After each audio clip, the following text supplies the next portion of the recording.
Hello students, पिछले video में हमारा पहला चैप्टर कंप्लीट हो गया था। क्या था वो chapter? Light, reflection and refraction. अब आते हैं हम लोग अपने सेकंड चैप्टर के ऊपर। सेकंड चैप्टर है the human I and the colourful world. दुनिया कलरफुल दिखती है, क्यों? क्योंकि हमारी आंखें हमें हेल्प करती है इस दुनिया को देखने में। जितने भी कलर्स देखते हैं, और कलर्स नहीं तो ब्लैक एंड व्हाइट जो भी देखते हैं, सब कुछ हम लोग अपनी आंखों के बदौलत देखते हैं। तो पूरा का पूरा चैप्टर जो हमने पढ़ा लाइट, इसका यूज कहाँ पे आना है? आइस में।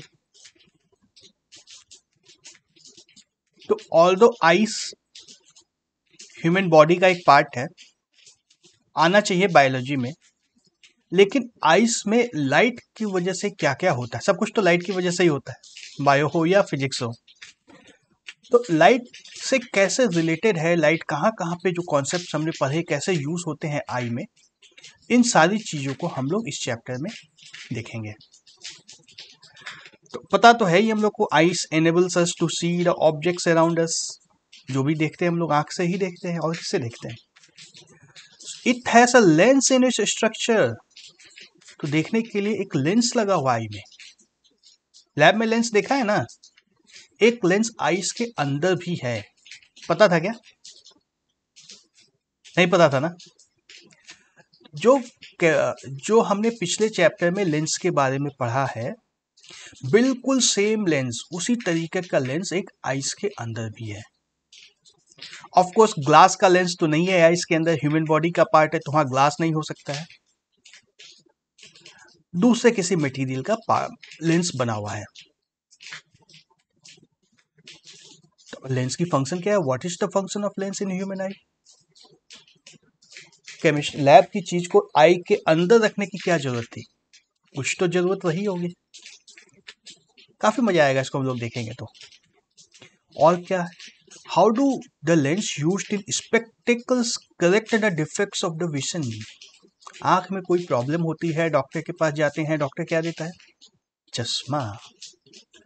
चश्मे में क्या रहता है? लेंस।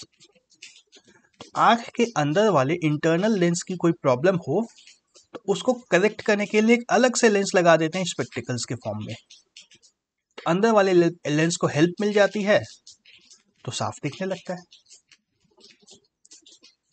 ये सारे क्वेश्चंस को हम लोग इस चैप्टर में डिस्कस करने वाले हैं। तो आंख कैसी होती है देखा है ना? कैसी होती है आंख? बाहर से नहीं, अंदर से स्ट्रक्चर कैसा होता है यह हमें देखना है। देखो तो बेसिक एक आई बॉल होता है, सबको पता है, गोल गोल आंखें होती है, इसके अंदर में आई फिट है। इसका यह पार्ट हमें बाहर से दिखता है इतना सा, और ये पूरा गोल जो है या अंदर में है। तो इसमें कितने सारे क्या क्या पार्ट्स हैं? क्रिस्टलाइन लेंस, ये देख रहे हो लेंस होता है ये। आंख में जो काला काला दिख रहा है उसके बीच में एकदम छोटा सा एक लेंस है। यही लेंस हमें देखने में हेल्प करता है। बाकी की जो चीजें हैं इस लेंस के प्रोटेक्शन के लिए है। मेन कंपोनेंट आई का जो है यही एक लेंस है। ऑफ कोर्स ये ग्लास का नहीं है, बॉडी की किसी फ्लूइड से बना है लेंस। उसके बाद एक्वस ह्यूमर, ये आईलिड्स जो ऊपर नीचे जाती हैं उसको जाने में हेल्प करता है ना? आंख गीली पानी जैसा रहता है आंख के ऊपर, वही एक्वस ह्यूमर है ये। तीसरा क्या है? प्यूपिल। जो ब्लैक वाला पार्ट हमें दिखता है ना उसको आइरिस बोलते हैं। ये दिख रहा है आइरिस, जो ब्लैक कलर की आंख दिखती है उसके बीच में छोटा सा ब्लैक और दिखता है, तो ये बड़ा ब्लैक जो दिखता है वो आइरिस होता है। और उसके बीच में एक छोटा सा छेद होता है जिसके अंदर से लाइट आइस के अंदर एंटर करती है। इस होल को बोलते हैं प्यूपिल। कॉर्निया सबसे ऊपर वाला कवर हो गया आई का। सीलियरी मसल, ये दिख रहा है, ऊपर और नीचे दोनों तरफ सीलियरी मसल्स होते हैं, ये लेंस को पकड़ करके रखते हैं। क्या करते हैं ये मसल्स? लेंस को कभी दबा देंगे तो उसका कर्वेचर बढ़ जाता है, कभी उसको खींच देंगे तो कर्वेचर कम हो जाता है। लेंस का कर्वेचर कम या ज़्यादा होने से क्या फर्क पड़ता था? पूरे चैप्टर में लाइट में हमने यही बात की थी। लेंस का कर्वेचर यदि कम हो या ज़्यादा हो तो क्या होता है? फोकल लेंथ के ऊपर डिफरेंस आता है ना, फोकल लेंथ बदल जाता है लेंस का। तो ये सीलियरी मसल्स यही करती है, इस लेंस का फोकल लेंथ को बदल देती है। इंटरेस्टिंग।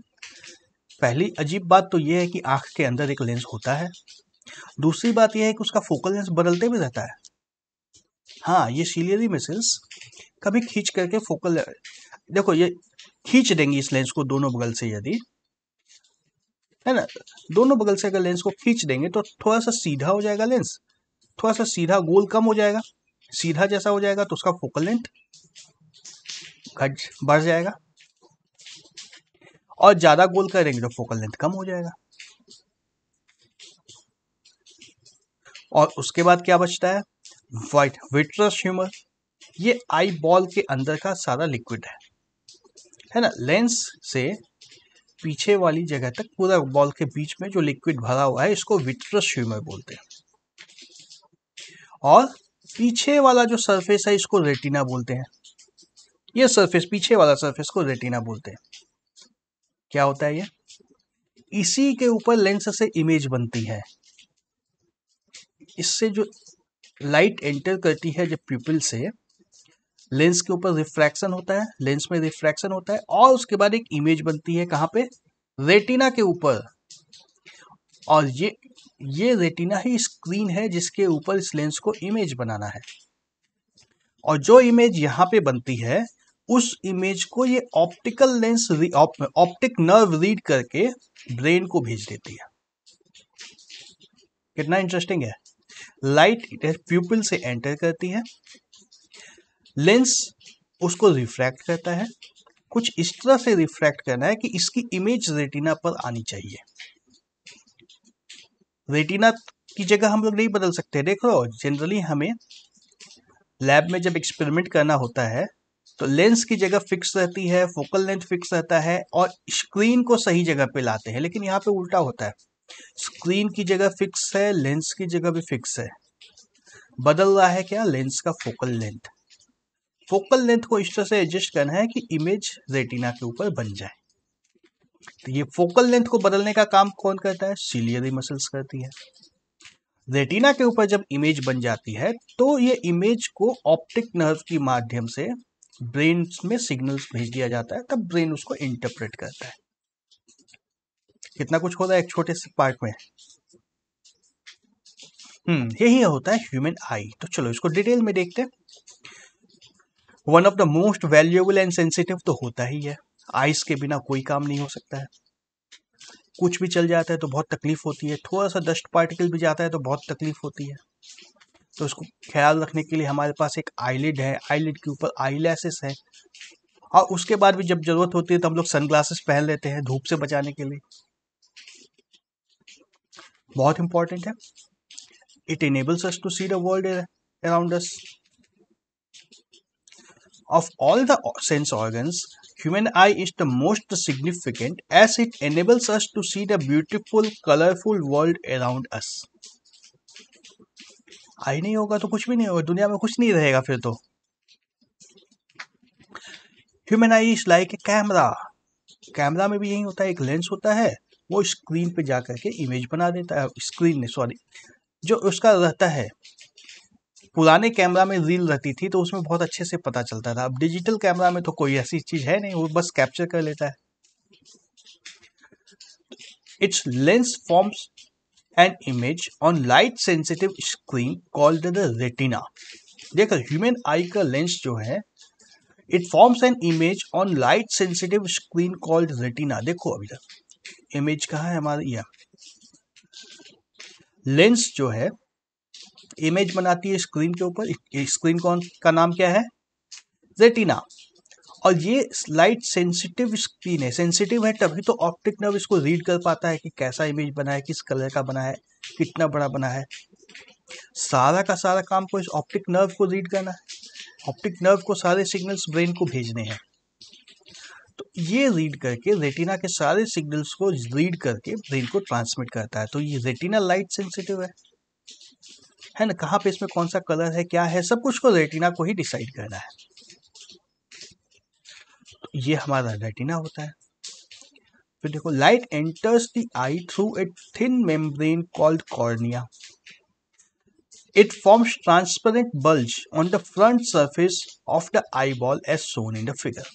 ठीक है, सबसे ऊपर वाला जो है इसको कॉर्निया बोलते हैं। ये इसका काम सिर्फ आइस को प्रोटेक्ट करना है, सब चीज से प्रोटेक्ट करना है। जो भी डस्ट आता है, जो भी गंदगी आती है, सब कुछ पहले कॉर्निया पे जाते हैं। तो अंदर के पूरे स्ट्रक्चर को ये प्रोटेक्ट कर देता है। तो लाइट पहले कॉर्निया से एंटर करती है। फिर क्या होता है, eye ball is approximately spherical in shape, diameter 2.3 centimetre. 2.3 centimetre कितना होता है, स्केल पे निकाल के देखो, छोटा सा 2.3 सेंटीमीटर कुछ इस तरह का होगा। जनरली देख ही रहे हो, आई बॉल छोटी सी होती है। Most of the refraction for light rays entering the I occurs at the outer surface of the cornea. Refraction outer surface of the cornea से ही स्टार्ट हो जाता है। मीडियम कहाँ पे चेंज होगा, मीडियम कॉर्निया के आउटर सरफेस पे ही तो चेंज हो गया ना। ये जो कॉर्निया है, यहीं से तो मीडियम चेंज हो गया। बाहर एयर था, अब अंदर में कोई दूसरा मीडियम है, तो रिफ्रैक्शन यहीं से स्टार्ट हो जाता है। Outer surface of the cornea से जैसे ही लाइट अंदर घुसी, रिफ्रैक्शन स्टार्ट हो गया, प्रोसेस स्टार्ट हो गया। प्रोसेस क्या है, जो मैं बता चुका हूं। पहले प्यूपिल पे लाइट आएगी। प्यूपिल क्या है, ये छोटी सी ओपनिंग है लेंस की। लेंस तो बड़ा सा है, इस लेंस के ऊपर लाइट थोड़े से छेद से घुसती है, पूरी छेद से नहीं घुसती है, छेद से लाइट घुसती है। लेंस उसको फिर रिफ्रैक्ट कुछ इस तरीके से करता है कि रेटिना पे इमेज बने। रेटिना पे इमेज बनने के लिए लेंस के फोकल लेंथ को एडजस्ट करना होगा। कभी हम लोग पास की चीजें देखते हैं, कभी दूर की चीजें देखते हैं। तो हमने पढ़ चुके हैं हम लोग कि हर बार एक पर्टिकुलर प्लेस पे इमेज नहीं बनती, इमेज का पोजीशन चेंज होते रहता है। जैसे जैसे ऑब्जेक्ट का लोकेशन चेंज हुआ, इमेज का लोकेशन भी चेंज होता है। तो यहाँ पे ऑब्जेक्ट का लोकेशन चेंज हो रहा है, ऑब्जेक्ट तो कहीं भी हो सकता है, इमेज का पोजीशन यही है, इमेज और कहीं नहीं जा सकती, इमेज को इसी के ऊपर बनना है। तो एडजस्टमेंट के लिए बीच में एक लेंस है जिसका फोकल लेंथ चेंज हो जाता है। इस फोकल लेंथ को चेंज कौन करता है, सिलियरी मसल्स। फिर crystalline lens merely provides the finer adjustment for focal length required to focus the object at different distances on the retina। Object हम लोग जो देखते हैं वर्ल्ड को, तो ऑब्जेक्ट का लोकेशन कहाँ होता है, कहीं भी हो सकता है ना। कभी हम लोग बुक पढ़ते रहते हैं, बहुत पास में रहता है। मोबाइल देखते हो, बहुत पास में रहता है। और कभी कभी तो सूरज को देख लेते हो, बादल को देख लेते हो, तारों को भी देख लेते हो। उसका डिस्टेंस कितना है, इन्फिनिटी। उसका डिस्टेंस तो इन्फिनिटी है ना। मून को देख लेते हो, इतनी दूर दूर की चीजें देख लेते हैं। आकाश में जाते हुए एरोप्लेन को भी देख लेते हैं हम लोग। बहुत दूर की चीज भी देख सकते हैं, बहुत पास की चीज भी देख सकते हैं।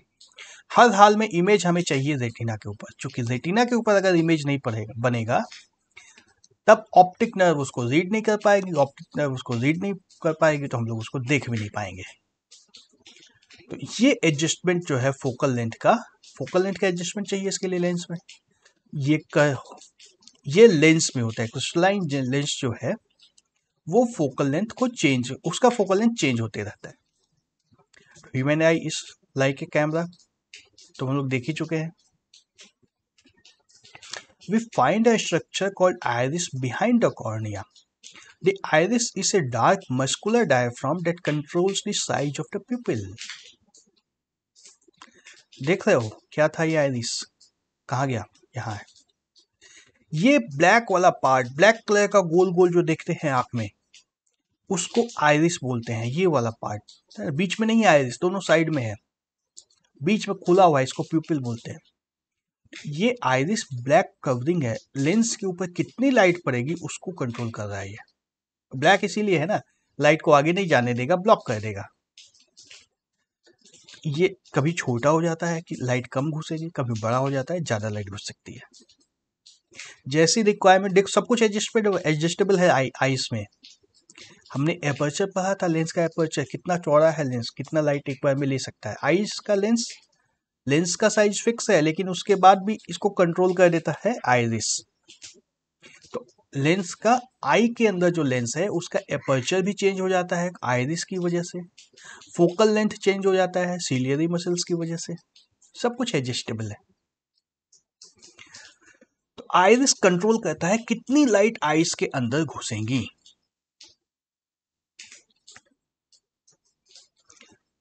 प्यूपिल की साइज छोटी बड़ी हो जाती है उससे, प्यूपिल एपर्चर के जैसा बोल सकते हैं। Pupil regulates and controls the amount of light entering the eye. The eye lens forms an inverted real image on the retina. आप देख रहे हो inverted भी है, real image रेटिना पे बन रहा है, स्क्रीन पे इमेज बन रहा है, तब तो रियल ही होना है, उसको वर्चुअल होने का स्कोप है नहीं। इन्वर्टेड बनेगा, लेंस तो हमेशा इन्वर्टेड इमेज बनाता है। जब भी लेंस से इमेज बनती है किसी स्क्रीन पे तो कैसी बनती है, रियल इन्वर्टेड।